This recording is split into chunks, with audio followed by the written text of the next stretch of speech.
The Music Box by Constanza Bade, illustrated by Philippe Vaucher. Narrated by Barry Karp. To the Magic in All of Us. Once upon a time, around 1736, in a village in Austria, a young boy named Frederick lived in a plain, simple, two-room house with his father. One night, 6-year-old Frederick woke from a dream. He called to his father from his bed. Frederick's eyes followed the shadows formed by the candlelight his father brought in from the parlor. "Papa, Papa, I want to live with the music inside me," said the young boy. "I'm a banker's son, not a musician," answered his father. "Opus partitur in the armoire. Can you hear it?" asked Frederick. A box in the open armoire glowed strangely in the moonlight that came through the window. "Please, son, try to sleep," said his father. "The rhythm takes me, the rhythm shakes me," answered Frederick, to which his father replied, "Sleep, Frederick, it's late." His father caressed Frederick's head. He ran his fingers through his son's short hair. He stepped back into the parlor, sighed, and rubbed his own head. He set the candle on the table. As shadows danced on the wall, Franz looked at the accounts he'd been balancing. With another sigh, he pulled out a fresh piece of writing paper. He wet his quill in the inkwell and wrote a letter to his sister Alice in Metz, France. "Dearest Alice, I will not pretend that things have been easy in the last few years since the death of my dear wife, Amelia. Frederick seeks something I cannot offer him. The only thing I can teach him is numbers, but he won't have it. He longs for music and adventure. I hope one day he may reach you, for the story of you, my dear sister, is the closest adventure I know of. Your loving brother, Franz." Upon receiving her brother's letter, unbeknownst to young Frederick, Alice arranged for him to begin lessons with a musician she knew who was traveling to Vienna. Franz did not like the idea very much, but acquiesced to let Frederick take lessons while the maestro would be in Vienna. Young Frederick learned from his opus sheet music. When he left town, Franz gave the maestro the whole box. He thought if he got rid of the box, Frederick would soon forget his foolish fancy about music and come to his senses about numbers. Alas, it did just the contrary. Frederick became saddened and withdrawn. Why did his father give away Opa's magic box filled with mysteries of music? Oh, thought Frederick with a heavy heart, had he not been a devout enough pupil? If only he had worked as hard at music as his father did at numbers. After the music fled his heart, Frederick and Franz rarely spoke. If they had known how to put music and numbers together, they might have found something to talk about. Deep in his heart, Franz knew music made his boy happy. Franz knew nothing of music. He could only smile and say, "Someday," when Frederick sang what he had learned, asking for more lessons. Someday. Before Frederick reached his 12th birthday, his father died of ill health on a cold winter night. He begged his son to go to Alice's. Franz left his son what he had and instructed him to take the train through Germany and inquire about Alice's family once he reached the French border. Alice's name was now Dufresne, by marriage to George Dufresne, and she lived on a family estate of the same name. Of course, Frederick did not go straight to Alice's after his father died. He only did so after he ran out of money and good credit with the people in every town he passed through. Frederick was thrown out of every town, inn, and boarding house, and made a very bad name for himself. He was moody and ill-behaved, all because he so wished to find the maestro, and with him the magic of music. But he had not known him by any other name than maestro, and had no idea on which road he might have traveled as the years passed. If by chance Frederick found a piano in any inn or tavern, he was happy. When there was no piano, Frederick sang softly to soothe his own heart. His father had left him a generous inheritance, which he squandered before reaching his aunt's. Penniless, he wandered from town to town on his way to Metz, hoping he could win favor with his Aunt Alice, since he had nowhere else to turn. Now a young man, nearly 20, Frederick crossed the river Rhine by ferry, where he drank and enjoyed the company of merry women without a care in the world.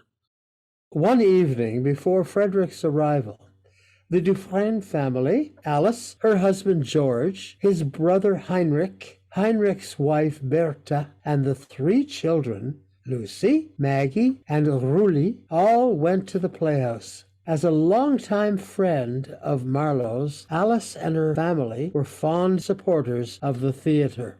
This particular evening, they went in support of Spencer Marlowe's recent efforts to restore the theatre, as well as his reputation as master of the playhouse. Though the house was relatively full, Marlowe was having difficulty keeping up with past successes. He barely had enough money for a meal. Every effort he made to lift the playhouse was often met with rotten eggs and tomatoes.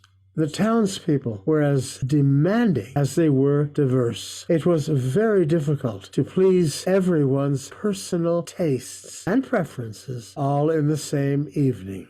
A once vibrant space, the playhouse was in a wretched state. A few tarnished instruments lined the floor. Above them, gray and faded portraits of fairies hung on the wall, as if the spirit had drained from them and they'd fallen into deep sleep. Marlowe owed much of his past successes to the life in these portraits. But as Marlowe's spirit began to wane, so did the playhouse and everything in it. Little did Marlowe know that his old friends, the fairies, would come back to help him. The next evening, young Maggie Dufresne was in the library, browsing for a book among the shelves, while her little brother Rulli examined a small box he had found at the theatre. He found it by the faded fairy portraits and took the old dusty box home. Rulli thought he'd found an ordinary plain box, but by some magic the box had been transformed. It was now a beautifully carved mahogany box with a polished finish, almost like one of Alice's jewelry boxes, or as the children referred to them, treasure boxes. Rulli peeked into the box. Pop!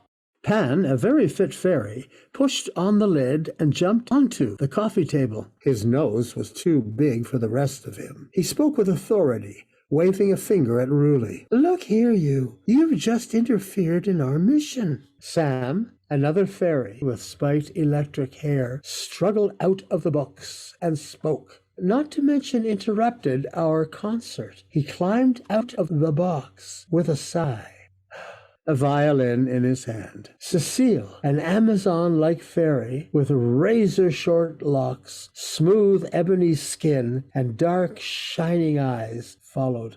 She pushed her head and arms through the opening. Her ears were enormous. "Can we breathe now?" she asked, sighing with a sense of relief. "Maggie, look," said Rulli excitedly. Maggie observed with fascination while the rest of the fairies stepped out of the box. "We demand to be released," exclaimed Pan. The next fairy to come out of the box was Indigo. Her eyes were her most prominent feature. They were bright blue, like a Siamese cat's. She had a flute tucked under her ear. "Fresh air would be nice, Pan," said Paladar, the 5th fairy to emerge. Paladar looked like he had golf balls for cheeks. He had an oppo in his hand. Pan pointed to Maggie and commanded, "You there, open the window." Maggie opened the window. 6, a pixie-like fairy, was the last one out of the box. She struggled, heaving and dragging a marimba. "This thing is tough to carry. Ooh!" 6 toppled out of the box. The center of her belly was the brightest part of her, although she glowed all over. The first thing she saw was Maggie. She was immediately enchanted to find a human version of herself. A breeze flowed freely from the window. The fairy's swelling was relieved. Indigo's eyes returned to normal size. Paladar's cheeks deflated. Cecile's ears shrank. Sam's hair relaxed. Pan's nose returned to proportion, and he no longer wavered to balance himself. "Ah, that's better," said Paladar. "Much better," Cecile agreed. Lucy, Maggie's older sister, entered the library. "What's all the noise?" she asked. "Ruli, what did you bring home this time?" "The best," said Ruli. Young Ruli's fervent desire for magic and adventure had trapped the fairies inside the box. They were now bound to Ruli's will and the confines of the family estate. They needed to break free, but only a greater will could do this. "The adults have an announcement to make," Lucy told them. "Hide!" responded Ruli. "It concerns us too," assured Lucy. The idea of Berta putting a damper on their fun jarred Ruli. The fairies transformed into specks of light and hid inside the children. They looked a little like fireflies. Pan and Paladar jumped into Ruli. Six jumped into Maggie. Cecile and Indigo jumped into Lucy. Sam circled the air and, without meaning to, popped into George's belly as the adults entered the library. Pan, Paladar, Cecile, Indigo, Sam, and Six were muses. They each embodied the senses, snatched from the theater. Each fairy's sense grew out of proportion until they were able to get their bearings again. Each fairy had one leading sense which acted as a sort of internal compass. Six, the youngest, was intuition, or the sixth sense. The respective senses of the fairies were heightened in each of the children. You see, the fairies access the human world by the senses. When they jump into someone, that person's sense of smell, touch, taste, sight, or hearing becomes more acute. Sam, who communicated through touch, had not been so lucky. Everything about Maggie's uncle, George, was opaque and rough. Inside George, Sam got stuck. The fat and largeness of George's belly disrupted Sam from observing anything at all. George twitched and giggled as Sam tried to make something out. Ruli laughed. Inside Ruli's nose, Pan tickled him. Ruli could smell Nana cooking all the way in the kitchen. Nana is making creme brulee. May we have some? Yum, Maggie caught on. With Indigo inside her, Lucy could see things that were not in front of her. I think Rudolph has gone to the wolves again. He may be hurt. Rudolph was the family dog. Yes, said Maggie. Uncle George, are you sure you're feeling all right? Alice noticed the children were not themselves. Lucille, darling, what's the matter? Alice took Lucy's face in her hands and looked into her eyes. Indigo's reflection was clearly visible in them. Lucy closed her eyes and opened them again. Alice saw her own reflection. Indigo jumped out and was now hiding in the lamp. You haven't been smoking your father's cigars, have you? Sam finally managed to jump out of George and out of sight. No, madame, answered Lucy. George answered simultaneously. Yes, I'm fine. George stopped twitching and came back to himself. Then Berta spoke up. We've come to tell you Alice's nephew will come to stay a while, and you're to be on your best behavior, she announced. With that, the adults walked out of the library. Sam dragged himself out of the cigar box on the coffee table where he was hiding. The others joined him. Ooh, that was close, he said. I thought I was going to die in there. Grown-ups have a knack of losing appreciation for us. In their younger days in the theater, when Alice and Spencer Marlowe were close friends, they rejoiced in the company of the fairies. But since she married George, Alice seldom remembered the fairies. Maggie and Ruley became fast friends with the fairies. Over time, they learned that listening to their senses revealed many hidden truths and secrets not everyone could perceive. They understood that magic is within your own senses, and all you have to do is listen. The fairies were also fabulous musicians and made a great musical ensemble. At night, the fairies set about awakening the family's senses. They jumped in and out of bodies and made everyone experience things in their sleep they simply could not explain in the morning. Since everybody remembered their dreams, their behavior became rather peculiar to anyone who had no clue about the fairies. And with the news of the newcomer, the fairies were sure to have a ball.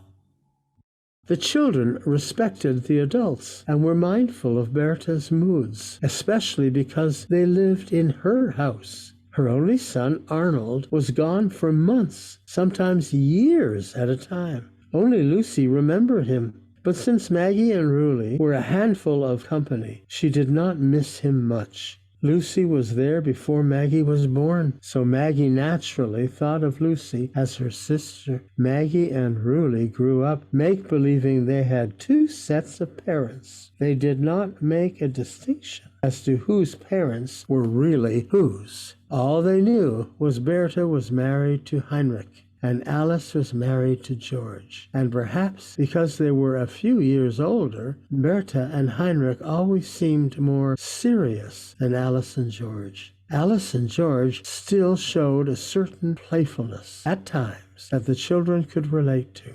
Bertha was often grumpy, so they tried to stay out of her way as much as possible. Heinrich was kind, and the children knew he genuinely cared for George, and therefore Alice and them as well. Maggie often thought the only thing that kept Heinrich sane was that he never remembered his dreams. He only spoke with the visiting fairies in his sleep, and plain forgot about them by morning. Since Heinrich forgot where the information came from, the fairies' briefings were the source of his wisdom and tranquility, which is more than can be said for the rest of the family. It should not fail to be mentioned that Heinrich was a highly emotional man, as Margaret Ann, or Maggie, believed the whole family turned out to be. But Heinrich did not make a display of it in such an adorned fashion as did George. George thought himself of the utmost philosophical importance. He was a jester of the intellect. He was the entertainer at the family table, and was not in the least bothered by the fact that he would always be set up to make a complete buffoon of himself, especially on formal family gatherings, when the dining room would be full of life with the chattering and challenging of the adults. After dinner, the adults gambled at cards. Their most defiant challenge was always met at the game table, with a few drinks, their coin purses by their side. Uncle George was always with his pipe.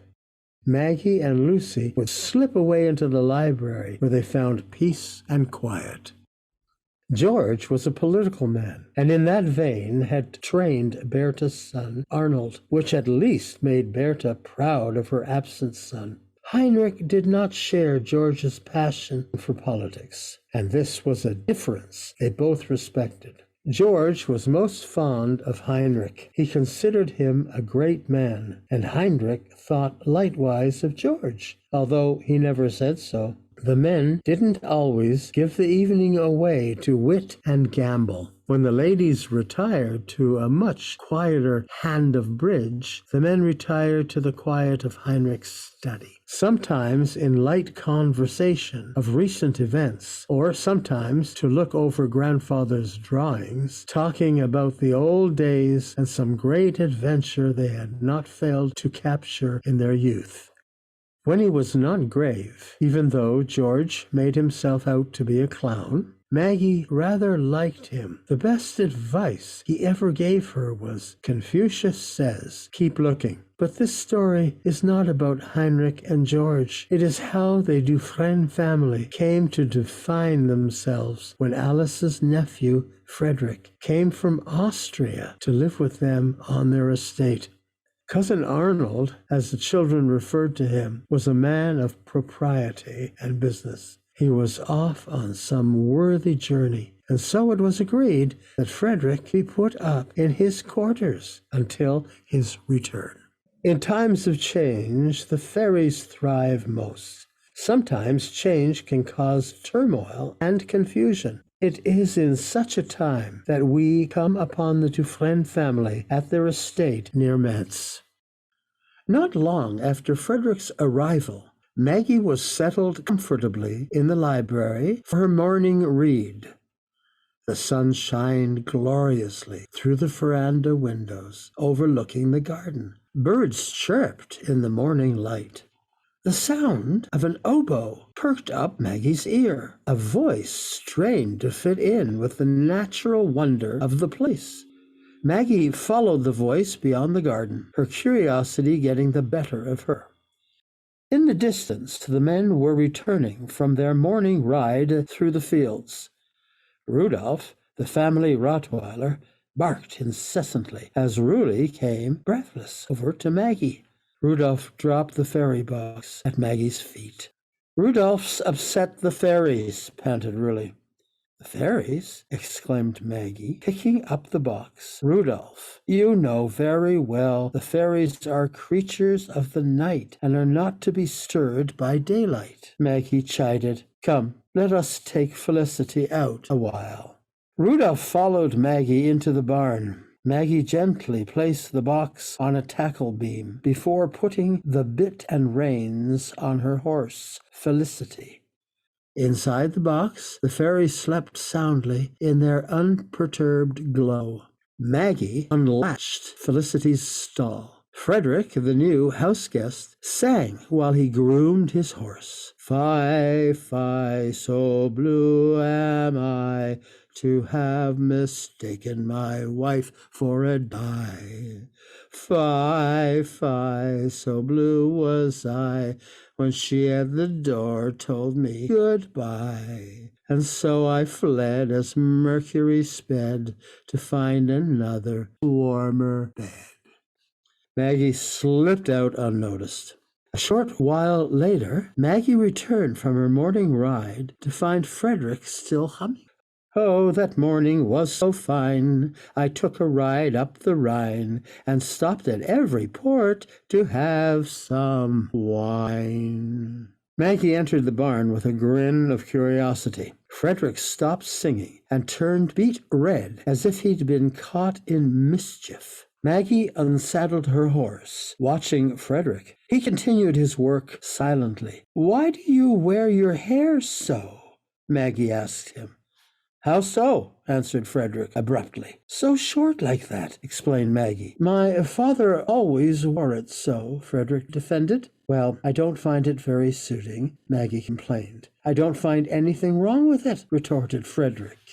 "Furthermore, I find your singing to be worse off than your manner of grooming," said Maggie, wanting to get under his skin. She brushed her own horse in soft circles. "He doesn't seem to mind. He's a faithful beast, aren't you, Chumba?" Frederick said to his horse, as he shrugged, trying to hide the fact that Maggie was starting to irritate him. Maggie pretended to never mind Frederick.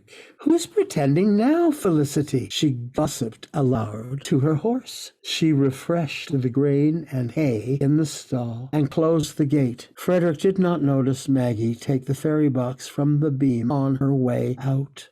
"Alice said you were strange, but I didn't know you were that strange," challenged Maggie. She walked out of the stables without leaving Frederick a chance to defend himself. Later that afternoon, Maggie was unable to concentrate on her reading in the library. Unable to contain her restlessness, she put down her book and interrupted Lucy, reading on the sofa opposite her. Oh, Maggie was agitated, almost childish. "Invention, science, what does it bring us? Exactitude? Truth? Near truth? No truth. Test after test. Does it tell you something you didn't already know? Exclaimed Maggie, pushing down Lucy's book. Lucy, quite accustomed to her sister's outbursts, calmly slid her face back behind her book, asking, Maggie, what will ease your mind? A lolly? Lucy picked out a sweet from the candy bowl. Maggie rushed over, falling on her sister's knees. My mind? Oh, my heart, Lucy. Lucy popped the candy into Maggie's mouth. What will soothe your heart, my Maggie? Lucy caressed her sister's face softly.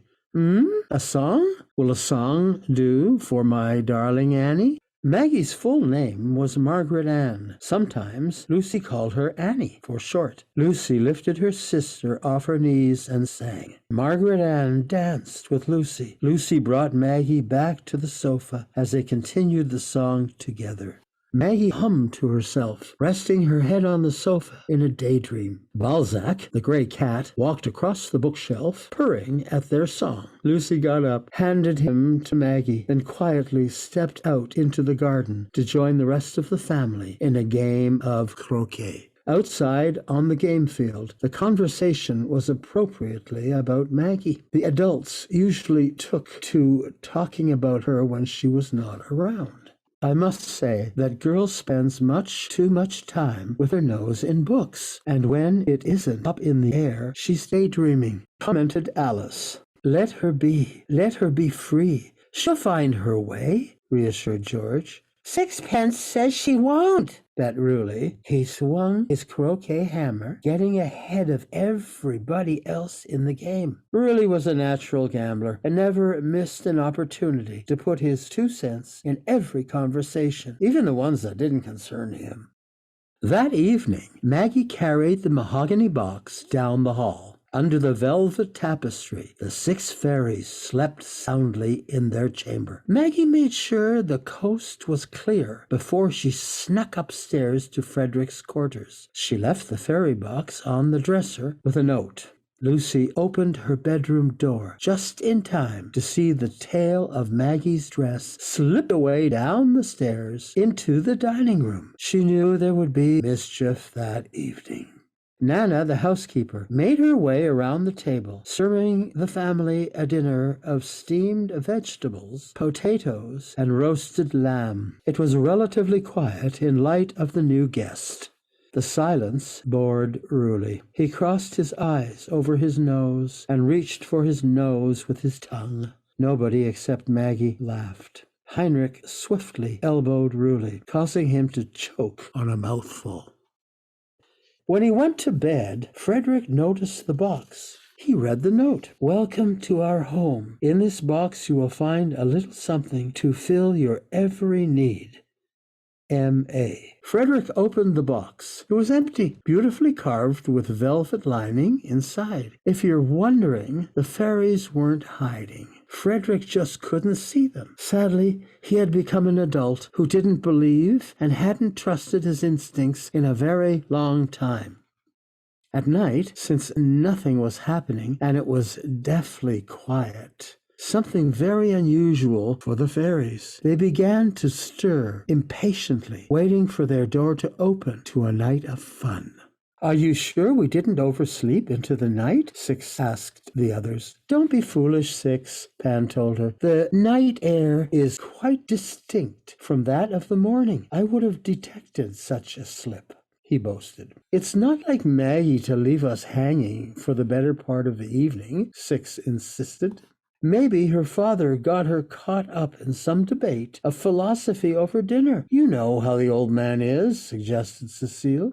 It doesn't seem right, said Six. She peeped through the box's keyhole. It's dark out there, she observed, and I can hardly see the moonlight. If you're so worried, Six, why don't you go out and take a look, Indigo told her. By myself? Six jittered. Geez, Six, sometimes I say you were born without an instinct, teased Paladar.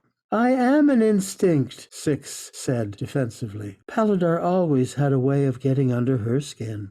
Quit it, guys. I'll go with you, Six, Sam reassured her. Six glided swiftly ahead of Sam to the keyhole, calling softly after Maggie. With Sam's help, she managed to open the box enough to climb partway out. They were inside Frederick's quarters.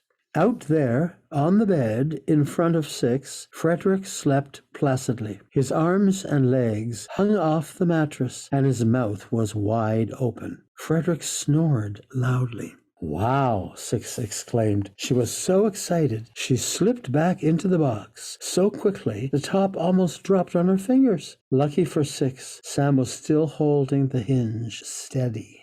"What do you see?" asked Sam.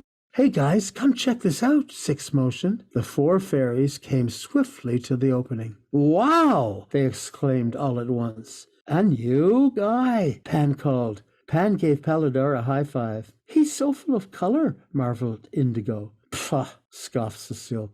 She was never easily impressed. Sam was still holding the box propped open for everyone else to see. He didn't like feeling left out. "Let me have a look," Sam called out.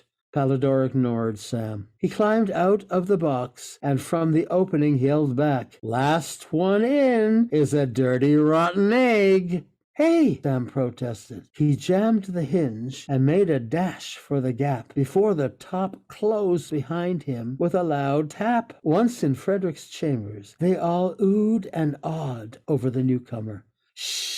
Cecile hushed them as they approached the sleeping body. The mischievous fairies were out of their box to initiate the young musician in their inspiration. Paladar and Pan took their respective places around the mouth and nose. Cecile took her place in the cup of the ear. Indigo veiled the eyes, and Sam stretched across the hands. Six bounced on the belly and bounced right off. There was no place for her. She tried and tried to accommodate herself around Frederick's navel. There was no room for her. "Maggie isn't nearly as difficult to get into," she complained. With all the bouncing and prancing from her efforts, Six woke Frederick. He saw a strange light circling his belly. Frederick let out a great yell that sent all the fairies flying for cover. Lucy woke up and soon appeared to see what happened. "Frederick?" Lucy called from the landing. No answer. "Is everything all right?" Lucy asked, pushing Frederick's door ajar. The fairies scrambled for the box. Frederick reached for the night lamp. Lucy noticed the box open on the dresser. "Fine, Miss Lucy. Just shaken from a dream," Frederick mumbled. Maggie entered the room as the box gently tapped closed. Only Frederick did not notice this. "What happened?" Maggie asked. Lucy took the box from the dresser, pushing her sister out the door. "Good night, Frederick," bade Lucy. Frederick blew out the candle as Lucy closed the door behind them. "Did you leave this?" Lucy asked Maggie, showing her the box once they were out of earshot. "Yes," said Maggie without shame. "Honestly, Margaret Ann, give the boy time to get used to us first." Lucy gave Maggie the box and went off to bed. As Maggie stumbled off to bed, the fairies hummed their song and lulled Maggie into the land of dreams.